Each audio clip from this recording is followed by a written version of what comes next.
हाँ जी, good morning 11th class. Unit 12 हमने आपकी स्टार्ट की हुई थी, that is the organic chemistry, some basic principle and techniques.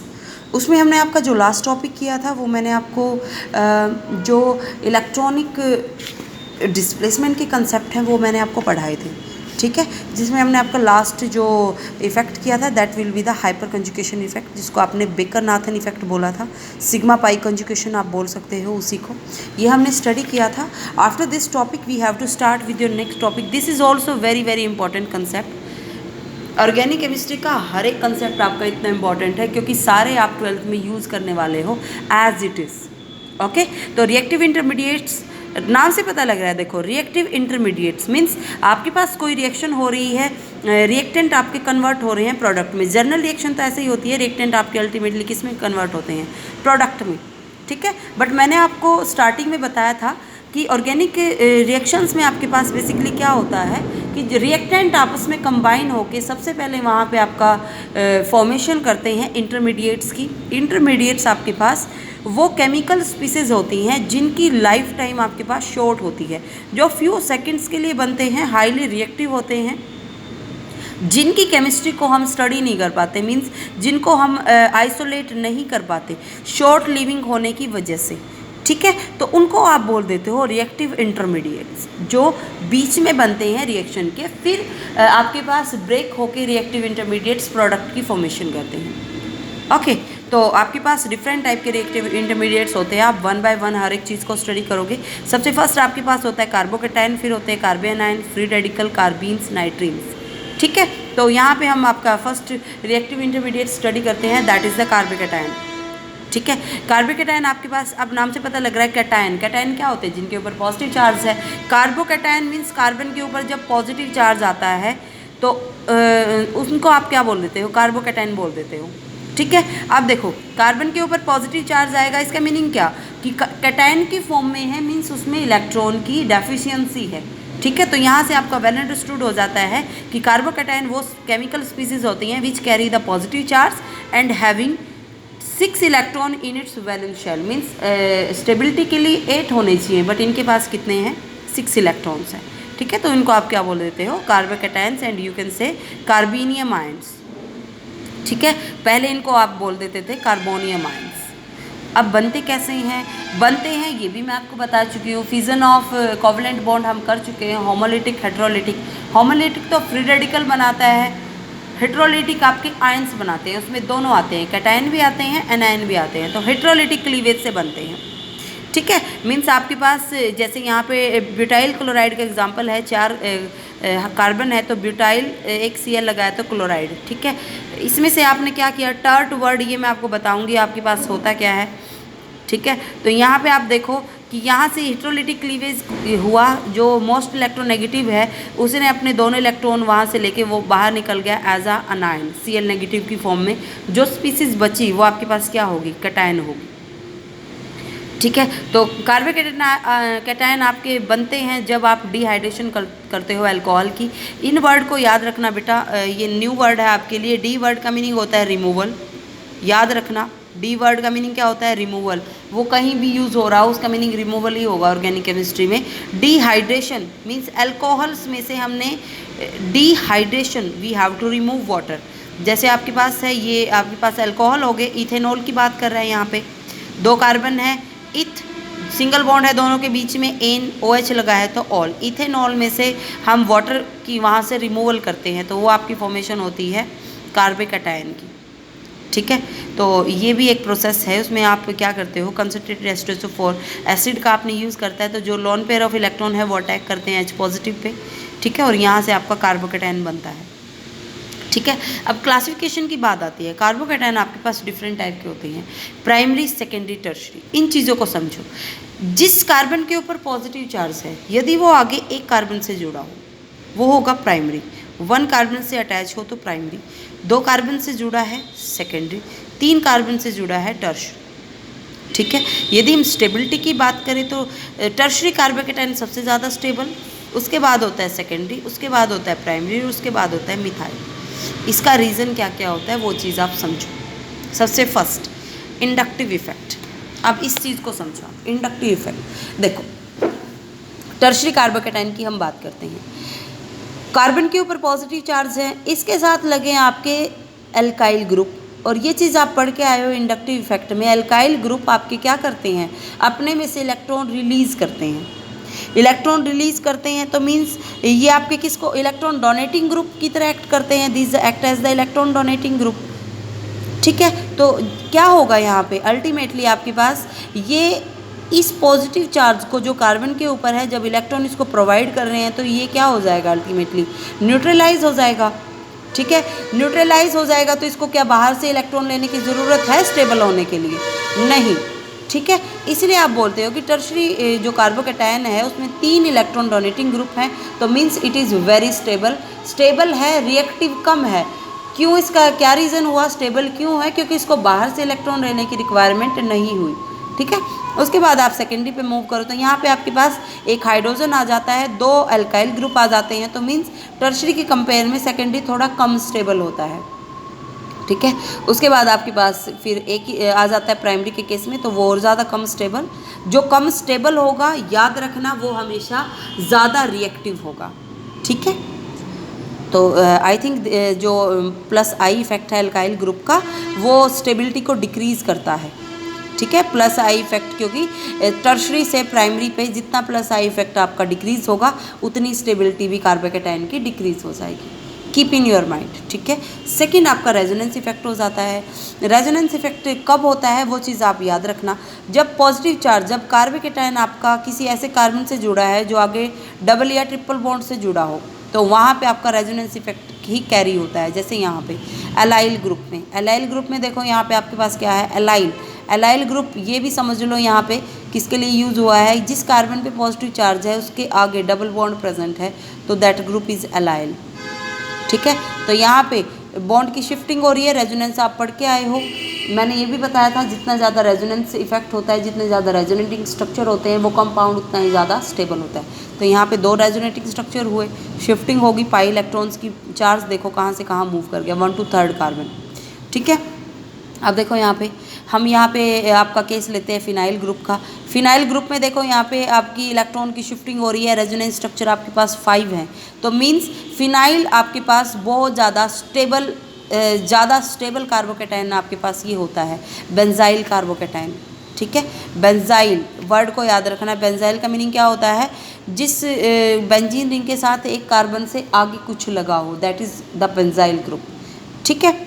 उसके बाद आता है हाइपर कंजुगेशन, ये चीज़ हम पढ़ चुके हैं। अब देखो जिस कार्बन के ऊपर पॉजिटिव चार्ज है वो आगे जिस कार्बन से जुड़ा है उसको आप अल्फ़ा कार्बन बोलोगे, ठीक है। तो मैंने क्या बताया था, जितनी ज़्यादा अल्फ़ा हाइड्रोजन उतनी ही ज़्यादा स्टेबिलिटी। यहाँ पे आपके पास कितनी अल्फ़ा हाइड्रोजन है, 3 यहाँ पे हैं, 3 इधर हैं, 3 इधर हैं, ठीक है। तो मीन्स ये आपका सबसे ज़्यादा स्टेबल हुआ, ओके। आई थिंक आपको समझ आ गया होगा व्हाट आई मीन टू से। हाइपर कंजुगेशन इफेक्ट, इसके जो 9 देखो ये भी अल्फ़ा होगा, दिस ऑल्सो अल्फ़ा, तो 1 2 3 3, ये टर्शरी कार्बोकेटाइन की बात हो रही है यहाँ पे 1 2 3। जैसे ये हमने यहाँ पे पढ़ा था दिस वन, या यू कैन से दिस वन। अब देखो ये अल्फ़ा कार्बन है, ये भी अल्फ़ा है, ये अल्फ़ा है। टर्शरी क्यों स्टेबल होता है, 9 अल्फ़ा कार्बन है, 9 हाइपर कंजुगेटेड स्ट्रक्चर बनेंगे, और जितने ज़्यादा हाइपर कंजुगेटेड स्ट्रक्चर होंगे उतनी ज़्यादा स्टेबिलिटी होगी। Keep in your mind, okay. उसके बाद आपका नेक्स्ट कंसेप्ट यहाँ पे आपका दिखाया हुआ है कि नेक्स्ट आता है रिएक्टिविटी ऑर्डर। तो मैंने बताया है जो जितना ज़्यादा स्टेबल होगा उसका रिएक्टिविटी ऑर्डर उतना ही कम होगा, ठीक है। तो प्राइमरी सबसे ज़्यादा रिएक्टिव होगा, सेकेंडरी उससे कम होगा, टर्शरी सबसे कम होगा। क्यों, क्योंकि टर्शरी सबसे ज़्यादा स्टेबल होता है।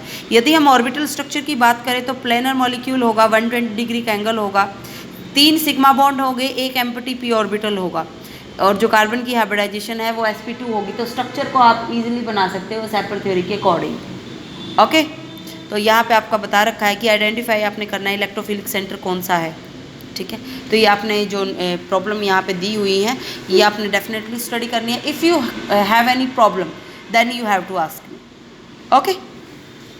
उसके बाद आपके पास नेक्स्ट कंसेप्ट आता है कार्बन आयन करने से पहले हम यहाँ पे फ्री रेडिकल्स करते हैं, ठीक है, क्योंकि फ्री रेडिकल्स एंड कार्बोकेटाइन एक जैसे हैं, सारे इफेक्ट एक जैसे होंगे। फ्री रेडिकल आपको पता है कि कैसे बनता है, जब होमोलिटिक क्लीवेज होता है। फ्री रेडिकल होता क्या है, फ्री रेडिकल वो होता है कि जब एक आपके पास स्पीसीज के ऊपर किसी एटम या ग्रुप ऑफ एटम के ऊपर ऑड इलेक्ट्रॉन प्रेजेंट हो, अनपेयर्ड इलेक्ट्रॉन, तो वो आपके पास फ्री रेडिकल्स होते हैं। क्लासिफिकेशन की यदि हम बात करें तो जस्ट लाइक कार्बोकैटायन, ये भी आपके पास 3 टाइप के होते हैं, प्राइमरी, सेकेंडरी, टर्शियरी। स्टेबिलिटी की बात करें तो कार्बोकैटायन की तरह इनका जो स्टेबिलिटी ऑर्डर है वो सेम रहेगा। इफेक्ट की यदि हम बात करें तो सारे के सारे इफेक्ट भी सेम होंगे। स्ट्रक्चर की बात करें, स्ट्रक्चर भी सेम होगा, सिर्फ एक चीज़ का फ़र्क होगा, वहाँ पे पी ऑर्बिटल एम्प्टी था, यहाँ पे पी ऑर्बिटल में एक अनपेयर्ड इलेक्ट्रॉन होगा।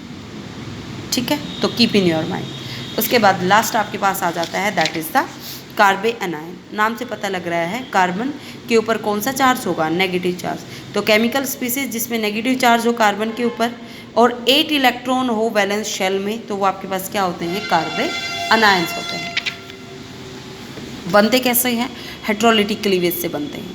ठीक है, जैसे आपके पास ये बना दिया इन्होंने, OH नेगेटिव ने अटैक किया हाइड्रोजन के ऊपर, वाटर रिमूव हो गया, यहाँ पे एस्टेल्डिहाइड का कार्बन आयन आपके पास बन जाता है। Classification just like carbocation, primary, secondary, tertiary, इसी टाइप से होती है। अब यहाँ पे this is the very important point, stability order. Stability order opposite होता है कार्बोकैटायन या फ्री रेडिकल के, मींस इस केस में मिथाइल कार्बोनाइन सबसे ज़्यादा स्टेबल, उसके बाद प्राइमरी, उसके बाद सेकेंडरी, उसके बाद टर्शियरी। अब जिसको समझ आ गया कार्बोकैटायन वो इसको अच्छे से कर सकता है। अब देखो एक बात, मैंने क्या बोला है, जिस कार्बन के ऊपर नेगेटिव चार्ज होगा वो कार्बोनाइन होंगे। टर्शियरी की बात करो, मैंने बताया टर्शियरी क्या होता है, जिस कार्बन पे नेगेटिव चार्ज या पॉजिटिव चार्ज हो, यदि वो आगे 3 कार्बन से जुड़ा हो तो वो आपके पास क्या होता है, टर्शियरी। अब यहाँ पे देखो नेगेटिव चार्ज है, अल्काइल ग्रुप लगे हैं, टर्शियरी के केस में 3 ऑलरेडी नेगेटिव चार्ज हैं, प्लस आई इफेक्ट होता है अल्काइल ग्रुप का, मतलब इलेक्ट्रॉन डोनेट कर रहे हैं इस कार्बन को, इलेक्ट्रॉन डोनेट कर रहे हैं, नेगेटिव चार्ज ऑलरेडी प्रेजेंट है, रिपल्शन नहीं होगी क्या, रिपल्शन होगी तो ये टर्शियरी आपके पास अनस्टेबल हो जाएगा। I think you get my point.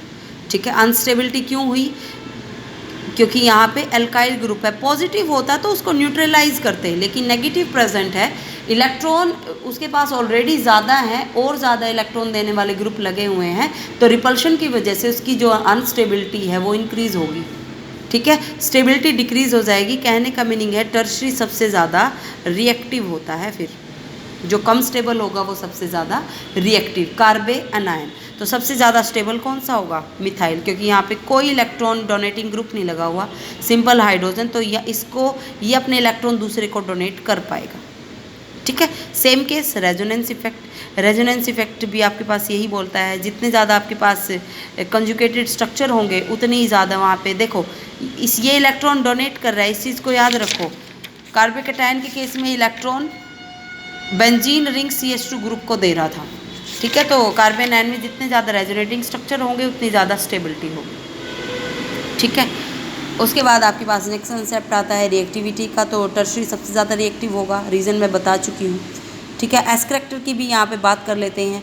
कार्बोनाइन की आपके पास स्टेबिलिटी इंक्रीज़ होती है जितना ज़्यादा एस करैक्टर इंक्रीज़ होता है। कहने का मीनिंग जो आपके पास टर्शियरी वाले होते हैं वो सबसे ज़्यादा स्टेबल, फिर डबल बॉन्ड वाले उससे कम, सिंगल बॉन्ड वाले उससे कम।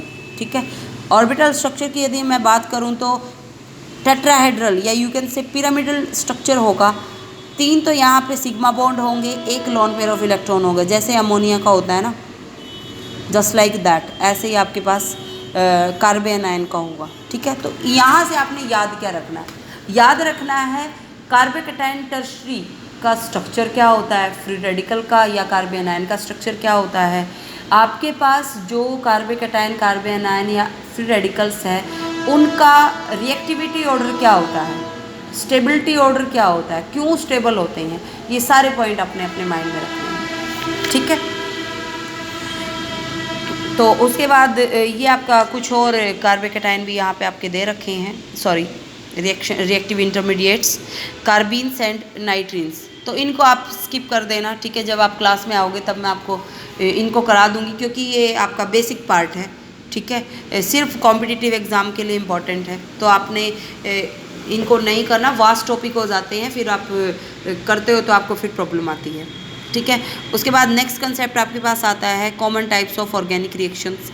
ऑर्गेनिक रिएक्शन आपके पास ब्रॉडली 8 टाइप की होती है, सब्सटीट्यूशन, एडिशन, एलिमिनेशन, रीअरेंजमेंट। यहाँ से मैंने आपको आई थिंक होमवर्क दिया था कि आपको 3 यहाँ से सब्स्टिट्यूशन, एलिमिनेशन एंड एडिशन ये आपने पढ़ के आनी है, ठीक है। तो आई थिंक वीडियो तो तुम लोग देखते ही नहीं हो, ठीक है, कि नहीं की होंगी आई थिंक, बट जिसने की है वेल एंड गुड, जिसने नहीं की है तो यहाँ से मैं आपको 2 टाइप की रिएक्शन आज कराऊंगी, ठीक है, बाकी 6 टाइप हम कल करेंगे। सबसे फर्स्ट यहाँ पे आपके पास आती है कॉमन रिएक्शन, जो कॉमन टाइप है ऑर्गेनिक रिएक्शन की, सब्स्टिट्यूशन। अब सब्स्टिट्यूशन का मीनिंग क्या होता है बेटा? लाइक आप क्लास में बैठे हुए हो, कोई बच्चा आपके पास फर्स्ट बेंच पे बैठा है, कोई लास्ट पे बैठा है। मैं क्या बोलती हूँ फर्स्ट वाले को कि आप यहाँ से उठ के लास्ट पे चले जाओ एंड लास्ट वाला आप पीछे से उठ के आगे आ जाओ। तो this is the substitution, means उनकी पोजीशन को हमने रिप्लेस करा दिया, ठीक है। जब आपकी जो पोजीशन है रिप्लेस होती है तो that type of reactions is known as the substitution reaction. Chemistry में इसको आप क्या बोलोगे? सब्स्टिट्यूशन रिएक्शन आप बोल दोगे। पढ़ लेते हैं हम एक बार यहाँ से। Substitution reaction is that which involve the direct replacement of atom और group of atom by another atom, ठीक है। दूसरा पार्ट चेंज नहीं होता। बाकी क्लास पे तो कोई इफेक्ट नहीं पड़ा ना, सिर्फ क्या हुआ कि एक बच्चा जो आगे था वो पीछे चला गया, पीछे वाला आगे आ गया, सिर्फ इतना फ़र्क हुआ। तो इसी को आप सब्स्टिट्यूशन बोलते हो, ठीक है। बेसिक से आपको समझ आ गया होगा। जो आपका न्यू ग्रुप ऐड हुआ है वो आपके पास हो जाएगा सब्स्टिट्यूएंट, ठीक है। तो न्यूक्लियोफाइल की आपने पढ़ा है कि अटैकिंग रिएजेंट डिफरेंट होते हैं। न्यूक्लियोफाइल होता है, इलेक्ट्रोफाइल होता है, फ्री रेडिकल। उसके अकॉर्डिंग आपके पास सब्स्टिट्यूशन रिएक्शन आपके पास डिफरेंट टाइप की होती है, ठीक है। फर्स्ट आपके पास होती है न्यूक्लियोफिलिक सब्स्टिट्यूशन। अब हमें पता है बेटा न्यूक्लियोफाइल क्या होता है, जिसके ऊपर नेगेटिव चार्ज हो, ठीक है। तो देखो यहाँ पे न्यूक्लियोफाइल सब्स्टिट्यूट कर रहा है, मीन्स एग्जाम्पल से समझो, OH नेगेटिव है, ये एक न्यूक्लियोफाइल हुआ क्योंकि OH पे कौन सा चार्ज है? नेगेटिव चार्ज है। अब इसने अटैक किया, आपका RX है, RX हेलोजन। हेलोजन भी तो इलेक्ट्रोनेगेटिव होते हैं, तो इनके ऊपर भी नेगेटिव चार्ज होता है। अब इस रिएक्शन में देखो क्या, OH ने अटैक किया R ग्रुप के ऊपर, पॉजिटिव पार्ट के ऊपर। जैसे ही अटैक यहाँ पे होगा तो X यहाँ से निकल के चला जाएगा। मीन्स हुआ क्या, ROH बन गया एंड X आपका निकल गया। तो न्यूक्लियोफाइल आया जो स्ट्रॉन्ग था, उसने वीक न्यूक्लियोफाइल को वहाँ से निकाल के उसकी जगह पे खुद आ गया। This is known as the nucleophilic substitution. जो सब्स्टिट्यूशन न्यूक्लियोफाइल करते हैं वो न्यूक्लियोफिलिक सब्स्टिट्यूशन होती है। स्ट्रॉन्ग न्यूक्लियोफाइल हमेशा वीक को डिस्प्लेस कर देता है वहाँ से, ठीक है। तो सब्स्टिट्यूशन भी आपके पास 2 टाइप की होती है। एक तो होती है SN2 बायोमोलिकुलर, एक होती है SN1 मीन्स यूनिमोलिकुलर, ठीक है। अब ये बायोमोलिकुलर यूनिमोलिकुलर का क्या मीनिंग है ये हम आपकी पढ़ लेते हैं। देखो हम यहाँ पे बात करते हैं SN1 की, हमेशा याद रखना SN2 की। 2 है तो मीन्स ऑर्डर ऑफ रिएक्शन होगा सेकंड ऑर्डर। अब ये चीज़ भी कंफ्यूजिंग होगी तुम्हें कि ऑर्डर का मीनिंग क्या होता है। ऑर्डर का मीनिंग क्या होता है कि आपके पास न्यूक्लियोफाइल एंड जिस पे वो अटैक कर रहा है, दोनों के अमाउंट पे डिपेंड करेगी आपकी जो रिएक्शन होगी वो, ठीक है। यदि 2 रिएक्टेंट प्रेजेंट हो तो सेकंड ऑर्डर की होगी, 1 रिएक्टेंट है तो फर्स्ट ऑर्डर की होगी, 3 होते तो थर्ड ऑर्डर की होती, ठीक है। एग्जांपल दे रही हूँ मैं, ऐसे आपके पास चलते जाते हैं। ये ऑर्डर वगैरह जो भी है ये आप डिटेल से स्टडी करोगे 4th यूनिट में जब आप 12th क्लास में जाओगे केमिकल काइनेटिक्स में, ठीक है। यहाँ से सिर्फ इतना याद रखना है, ये चीज़ भी जो मैं यहाँ पे आपको बता रही हूँ ये 12th का ही पार्ट है, वहाँ पे आप करोगे इसको अच्छे से, ठीक है। यहाँ से सिर्फ बेसिक चीज़ को समझो। बायोमोलिकुलर का मीनिंग क्या होता है भाई, जिसमें 2 मॉलिक्यूल होंगे, ठीक है। SN1 SN2 से याद रखना कि ये सिंगल स्टेप में हो जाती है। सिंगल स्टेप का मीनिंग क्या कि एक ही स्टेप में आपका OH अटैक कर रहा है, उसी टाइम आपका Cl वहाँ से निकल रहा है, ठीक है। तो जो SN2 टाइप की रिएक्शन है वो आपके पास सेकंड ऑर्डर की काइनेटिक्स होंगी, क्योंकि रेट ऑफ रिएक्शन आपका दोनों चीज़ों पे डिपेंड करेगा, OH की कंसंट्रेशन पे भी एंड मिथाइल क्लोराइड की कंसंट्रेशन पे भी, ठीक है। अब जो ये रिएक्शन है ये आपकी सिंगल स्टेप में हो जाती है। सिंगल स्टेप की रिएक्शन है, कोई इंटरमीडिएट नहीं बनता यहाँ पे बेटा, ठीक है। यहाँ पे आपके पास बनेगी ट्रांजिशन स्टेट, ठीक है, जो एक इमेजिनरी स्टेट होती है, ठीक है। वहाँ पे मतलब ये ट्रांजिशन स्टेट आपकी एग्जिस्ट नहीं करती, ये सिर्फ आप इमेजिन होते हो कि ऐसा हुआ होगा, एक टाइम पे बॉन्ड बन भी रहा होगा और एक टाइम पे बॉन्ड उसी टाइम पे बॉन्ड ब्रेक भी हो रहा होगा, ठीक है। जैसे यहाँ पे सिंप्लीफिकेशन के लिए आपको दिखाया हुआ है कि OH आया, Cl जा रहा है, तो बीच में आपके पास क्या हो रहा है कि OH तो आ रहा है, कार्बन से बॉन्ड बना रहा है, Cl वहाँ से जा रहा है एंड अल्टीमेटली वहाँ से Cl निकल जाता है क्योंकि वीक इलेक्ट्रोफाइल था एंड OH आपका अटैक कर देता है, वहाँ पे ऐड हो जाता है। अब देखो यहाँ पे Cl कहाँ से जा रहा है, राइट साइड से जा रहा है, OH प्रोडक्ट में कहाँ ऐड हो रहा है, लेफ्ट साइड में। मतलब क्या हुआ ये कि कंपाउंड तो पूरा ही उल्टा हो गया ना, ठीक है। इसको आप बोल देते हो inversion of configuration. Inversion of configuration का मीनिंग क्या है कि जो ज्योमेट्रिकल अरेंजमेंट थी ना एटम की, आपका न्यूक्लियोफाइल तो राइट साइड पे प्रेजेंट था बट इनकमिंग कहाँ प्रेजेंट हो गया, लेफ्ट साइड पे। इसने तो आपका जो ज्योमेट्री है ना उसको कम्प्लीटली क्या कर दिया, रिवर्स कर दिया। तो इसी को आप बोलते हो इन्वर्जन। इन्वर्जन का मीनिंग होता है उल्टा हो जाना, रिवर्स हो जाना। जैसे बाइक, आपके पास, आप बाइक पे बैठे हो, आप अम्ब्रेला लेते हो, लाइक एग्जांपल बता रही हूँ, आपने बाइक स्टार्ट कर दी, अम्ब्रेला आपका बिल्कुल इन्वर्ट हो जाता है, अपोजिट साइड पे वो मतलब झुक जाता है। जैसे ही हवा प्रेशर उस पर पड़ता है तो वो आपके पास क्या होता है, वो इन्वर्जन होता है। तो जैसे ही आपके पास न्यूक्लियोफाइल आया जो स्ट्रॉन्ग था, उसने Cl को वहाँ से हटा दिया और जो ज्योमेट्री है उसको बिल्कुल उल्टा कर दिया, ठीक है। क्योंकि विंड भी आपके पास स्ट्रॉन्ग होती है तभी तो अम्ब्रेला उल्टा हो जाता है। तो इनकमिंग न्यूक्लियोफाइल भी आपके पास स्ट्रॉन्ग होगा तभी तो अम्ब्रेला आपका उल्टा हो जाएगा। तो इसको आप बोल दोगे इन्वर्जन ऑफ कॉन्फ़िगरेशन, ठीक है। और इसी को आप बोलते हो Walden inversion. Keep in your mind, 12th में अच्छे से करेंगे, कोई बात नहीं। यहाँ पे इतनी ज़्यादा चीज़ें आपको समझ नहीं आ रही, एटलीस्ट इतना याद रखो कि मैम आपको बता क्या रही हैं, ठीक है। धीरे धीरे चीज़ों को जब आप करोगे, मॉडिफिकेशन से आपको सारी चीज़ें क्लियर हो जाएंगी, ठीक है। सेकंड टाइप की न्यूक्लियोफिलिक सब्स्टिट्यूशन में आपके पास आता है SN1। याद रखना है SN1 2 स्टेप में होती है। ऑर्डर ऑफ रिएक्शन कितना होगा, यहाँ से रिप्रेजेंट ही हो रहा है, फर्स्ट ऑर्डर की होगी। मतलब जो आपके पास रेट ऑफ रिएक्शन है वो सिर्फ किस पे डिपेंड करेगा, एल्काइल हैलाइड पे डिपेंड करेगा। और SN2 में तो इंटरमीडिएट नहीं बनता ना, सिर्फ क्या बनती है, ट्रांजिशन स्टेट। SN1 में 2 स्टेप में जो हो रही है वहाँ पे आपके पास इंटरमीडिएट बनेगा। कीप इन योर माइंड, ठीक है। सबसे पहले क्या होगा, जैसे हम इसको ही देख लेते हैं, भाई ये रिएक्शन हो रही है, BrOH ने अटैक किया, Br निकल के बाहर हो गया, OH उसकी जगह पे आ गया। तो ये देखो 2 स्टेप में कैसे होगी। सबसे पहले Br नेगेटिव यहाँ से निकल गया, क्या बना यहाँ पे, निकल रहा है तो Br नेगेटिव निकलेगा, कार्बन के ऊपर पॉजिटिव, तो कार्बिक कैटायन बन गए, ठीक है। तो मीन्स जब आपके पास जो रिएक्टिव इंटरमीडिएट्स आपके पास स्टेबल बनते हैं, उनका स्टेबिलिटी ऑर्डर ज़्यादा हो तो उस टाइप का जो रिएक्टेंट आपका रिएक्ट कर रहा है ना, लाइक टर्शरी रिएक्टेंट आपका रिएक्ट कर रहा है, भाई ये ब्रेक होकर टर्शरी देगा, स्टेबल देगा, तो इसकी रिएक्टिविटी सबसे ज़्यादा होगी, ठीक है। जो आपका स्टेबल इंटरमीडिएट बनाएगा ना कंपाउंड, वो सबसे ज़्यादा रिएक्टिव नेचर का होगा। Keep in your mind. तो सबसे फर्स्ट में तो कार्बिक कैटायन बना, उसके बाद फिर OH नेगेटिव आया, उस पर अटैक कर दिया और है आपके पास यहाँ पे सब्स्टिट्यूशन प्रोडक्ट बना दी। एक चीज़ याद रखना बेटा, इस चीज़ को क्या आप याद रखोगे, यहाँ पे जिस राइट हैंड साइड से ग्रुप रिमूव हुआ तो दूसरा भी आपके पास राइट हैंड साइड ही आके वहाँ पे अटैच हो गया। तो इसको आप बोलते हो रिटेंशन ऑफ कॉन्फ़िगरेशन। मतलब जो आपके पास ज्योमेट्री थी वो सेम रही, रिटेंड रही, कांस्टेंट रही, उसको चेंज नहीं किया गया, ठीक है। तो एक ही बहुत है, ठीक है, कंफ्यूज हो जाओगे तुम। तो एक ही यहाँ पे बहुत है आपके पास। आपने यहाँ पे कर ली है substitution reaction. Nucleophile electrophile substitution भी हम यहाँ पे एक बार देख लेते हैं। इलेक्ट्रोफाइल मीन्स भाई इलेक्ट्रोफाइल सब्स्टिट्यूट कर रहा है। जैसे यहाँ पे बेंजीन में एच पॉजिटिव निकलेगा, उसकी जगह पे क्या आ जाएगा, क्रोमियम आयन। इलेक्ट्रोफाइल क्या होता है, जिसके ऊपर पॉजिटिव चार्ज होता है, तो वहाँ पे Cl अटैच हो गया, एच पॉजिटिव निकल गया। तो this type of reaction is known as the electrophilic substitution reaction, ठीक है।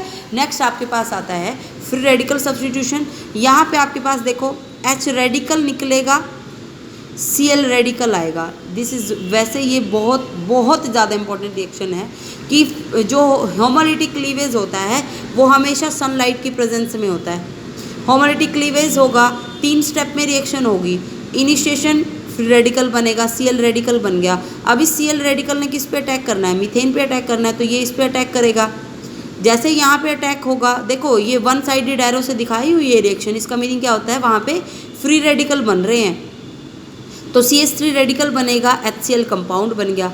अब CH3 पे फिर कौन अटैक करेगा? आपका जो दूसरा Cl रेडिकल है वो अटैक करेगा, तो आपके पास जो रिएक्शन जो आपके पास कंपाउंड है उसकी फॉर्मेशन हो जाएगी टर्मिनेशन स्टेप में, ठीक है। तो ये आपके पास फ्री रेडिकल सब्स्टिट्यूशन होती है। तो आज एक ही टाइप की आपने करनी है, that is the substitution reaction. Problem आती है तो आपने मेरे से पूछना है, पूछते तो नहीं हो आप, फिर भी हम बार बार बोल ही देते हैं कि आपने पूछना है ना, आप लोग करते हो ये भी हमें पता है, बट फ्यूचर आपका बेटा, करना आपने है। We are here to support you in each and every situation. आपको कोई भी प्रॉब्लम आती है तो हम यहाँ पे मौजूद हैं आपकी प्रॉब्लम को सॉर्ट आउट करने के लिए, बट मेहनत आपकी है, करना आपने है। सो प्लीज़ इन चीज़ों को पढ़ लिया करो, स्कूल में आके पूछ जाया करो। अब तो गवर्नमेंट ने भी असाइन कर दिया है कि बच्चे स्कूल में आके 11th-12th के आके पूछ सकते हैं। तो फ्यूचर है, यदि आप अपना ब्राइट फ्यूचर चाहते हैं तो you definitely do this work. यदि ठीक है भाई आप टाइम पास कर रहे हो नॉन मेडिकल या मेडिकल लेके, तब आपको फिर जब अंदर से कुछ नहीं होगा ना भाई हमने करना है, तब आपको कोई वहाँ पे कंपेल नहीं कर पाएगा कि भाई आप इस चीज़ को करो। तो intrinsic motivation is more important. तो बैठ के थोड़ा सा ना सोचा करो कि हमने लाइफ में करना क्या है। ओके, तो प्रॉब्लम कोई आती है तो आप मेरे से डेफिनेटली पूछ सकते हो, and you have to cover this content at any cost. Cover करोगे आप इस चीज़ को, and give me feedback of that. आप मेरे को ये भी बताओगे कितना कर लिया, कितना रहता है, क्योंकि ये यूनिट भी मैं आपकी कंप्लीट करा दूंगी, फिर आप ये बोलोगे मैम ये रह गया, हमारा वो रह गया, तो बेटर है आप अभी पूछ लो। Okay, thank you.